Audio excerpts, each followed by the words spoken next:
Friends, welcome to my class bills of exchange में आज का हमारा टॉपिक है dishonour of a bill. Dishonour होना मतलब जब acceptor of the bill due date पे कह देते हैं कि I don't have the money to pay back your bills, तो वो बिल जो होगा वो डिसऑनर हो जाएगा। ठीक है, ये हो सकता है वो बैंकरप्ट हो जाए इसलिए, इंसॉल्वेंट हो जाए इसलिए, या किसी भी रीजन से वो पैसे देने से अगर मना कर दे तो that is called the dishonour of a bill. ठीक है, जैसे हम कहते हैं ए ने बी पे बिल ड्रॉ करा फॉर 2 मंथ्स अमाउंटिंग रुपीज 10,000 और ये बिल इस विश्वास पे कि बी उसे ड्यू डेट पे पेमेंट कर देगा सी को ट्रांसफर कर दिया। ठीक है, अब ड्यू डेट पे सी गया बी के पास अपना पैसा लेने के लिए, पर बी कहता है कि मेरे पास तो पैसा है ही नहीं, I can't make the payment. ठीक है, तो अब सी क्या करेगा, अपनी पेमेंट कहां से लेगा? सी लेगा अपनी पेमेंट फ्रॉम ए। ठीक है, but in case of dishonour C A को स्यू तब कर सकता है अगर वो इस डिसऑनर का नोटिस ए को देगा। ठीक है, कोई भी एंडोर्सी है जब तक वो पुराने वाले एंडोर्सर को नोटिस नहीं सेंड करता तब तक वो उसे क्लेम नहीं कर सकता for making the payment in case the acceptor rejects to make the payment. Clear है? सी जो है ए को नोटिस भेजेगा कि बी ने पैसा देने से मना कर दिया। इस केस में वो स्यू कर सकता है ए को फॉर मेकिंग द पेमेंट। ठीक है, इसके लिए सी को क्या करना पड़ेगा? सी को नोटरी पब्लिक होती है जो लॉ की तरफ से, कोर्ट की तरफ से अपॉइंटेड होता है, नोटरी पब्लिक के पास जाके एक नोटिस देगा कि एक्सेप्टर ने बिल रिजेक्ट कर दिया हुआ है। ठीक है, नोटरी पब्लिक क्या करेगी, बी के पास जाएगी और उसे फिर से बिल दिखाएगी कि आप इस बिल की पेमेंट कर दो। इन केस बी फिर भी बिल की पेमेंट करने से मना कर देता है तो नोटरी पब्लिक बिल के ऊपर ये लिख देगी कि dishonour of the bill, this is called noting. ठीक है, जब नोटरी पब्लिक बिल के ऊपर ये लिख देती है कि that the bill is dishonoured, इसको हम बोलते हैं नोटिंग करना। ठीक है, इस सर्विस के लिए नोटरी पब्लिक जो है चार्जेस करती है, पैसे चार्ज करती है। ये पैसे किसे देने होते हैं? सबसे पहले तो होल्डर ऑफ द बिल। ठीक है, इस केस में जैसे हम कहते हैं सी जो है वो नोटरी पब्लिक को नोटरी चार्जेस देगा, बट अल्टीमेटली ये लिए किससे जाएंगे? From the acceptor of the bill. Noting charges ultimately कौन पे करेगा? एक्सेप्टर ऑफ द बिल, जिसके कारण बिल डिसऑनर हुआ है। क्लियर है ये सारा प्रोसेस? अब इसी को हम थ्रू एन एग्जाम्पल करते हैं तो और ज्यादा क्लियर होगा। हमारा क्वेश्चन कहता है On 1st January 2014, X sold goods to Y for rupees 20,000 less 2% cash discount. Y paid 50% price immediately and X drew a bill on Y for 2 months for the balance. This bill is duly accepted by Y. The bill was dishonored on the due date and X paid rupees 100 as noting charges. Y paid the amount due to X by check after 10 days. Pass entries in the books of both the parties.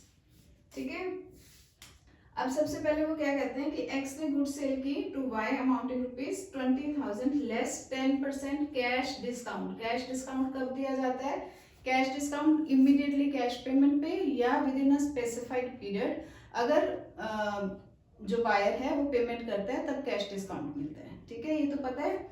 तो अब उसने 20,000 की goods sale की हैं, 50% जो है वो cash में पेमेंट दे रहा है, तो मतलब 10,000 कैश पेमेंट हो रहा है, उस पे कैश डिस्काउंट कितने का कहते हैं? वो 2% का। तो 10,000 पे 2% के हिसाब से अगर हम निकालते हैं तो 200 का डिस्काउंट मिलेगा, कैश डिस्काउंट।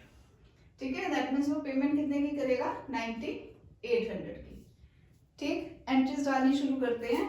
अब ये हुई है 1 जनवरी 2014 को। क्या करा है? X ने गुड सेल किया टू Y। पहले ये एंट्री डालें, क्या एंट्री डालेगी?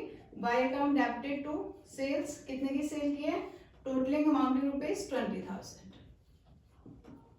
ठीक है, Y पेड 10%, इमीडिएटली पेमेंट कितनी की है? 1 जनवरी को ही। कितनी इमीडिएट पेमेंट है? That is 50%। 50% मतलब 10,000 की उसने इमीडिएट पेमेंट कर दी है, जिसके ऊपर हम उसे कैश डिस्काउंट भी देंगे।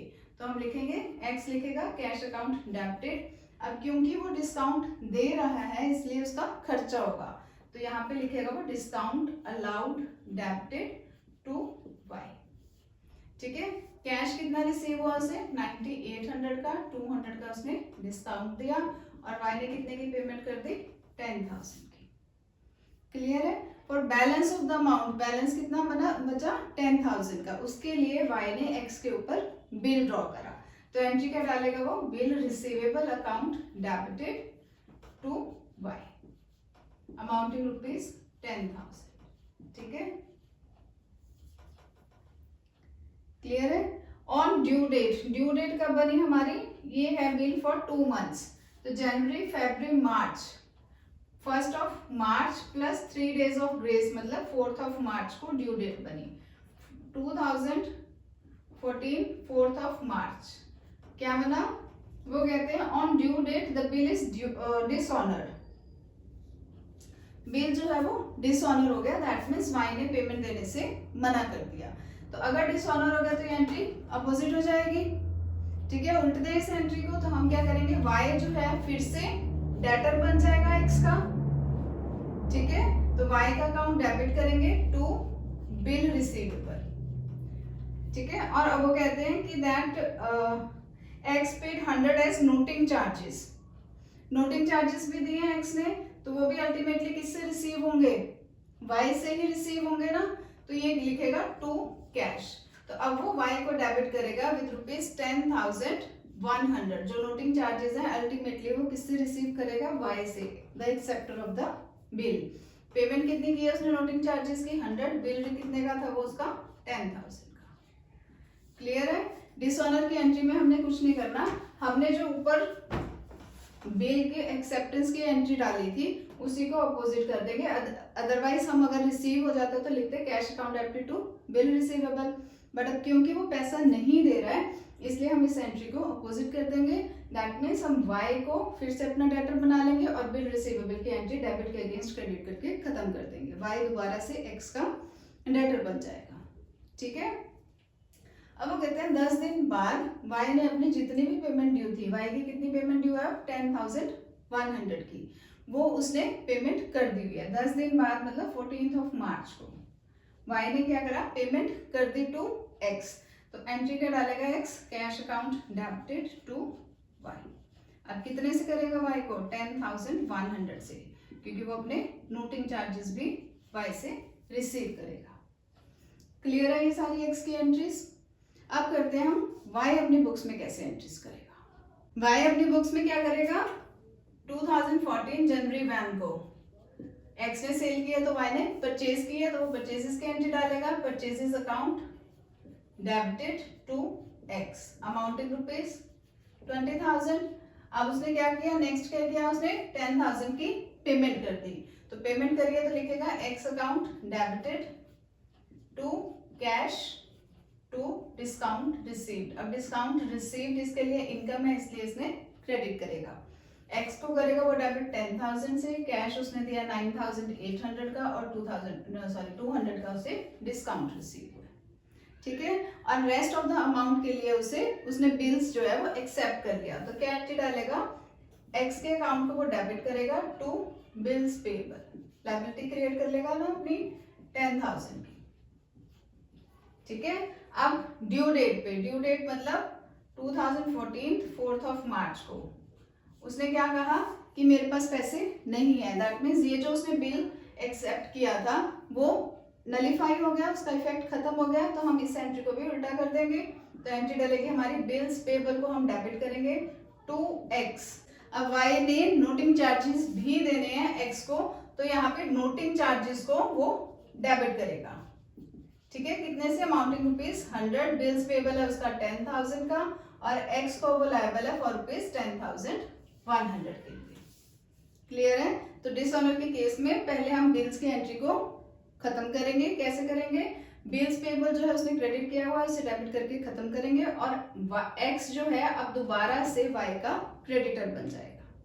ठीक है, बट 100 रुपीज मोर के लिए बनेगा क्योंकि उसको नोटिंग चार्जेस भी पे ऑफ करने हैं। अब लास्ट में क्या कहते हैं, 14th ऑफ मार्च को क्या हुआ, वाई ने अपनी सारी पेमेंट दे दी है टू एक्स, तो एंट्री डालेगा एक्स के अकाउंट को डेबिट करेगा टू कैश। कितने की पेमेंट करेगा वो? 10,100 की। तो हम लिखेंगे X account debited to cash amounting rupees 10,100। Clear है ये सारी एंट्रीज? होप आपको ये एंट्रीज समझ आई होंगी। If you like my video please do like, share and subscribe. Thank you.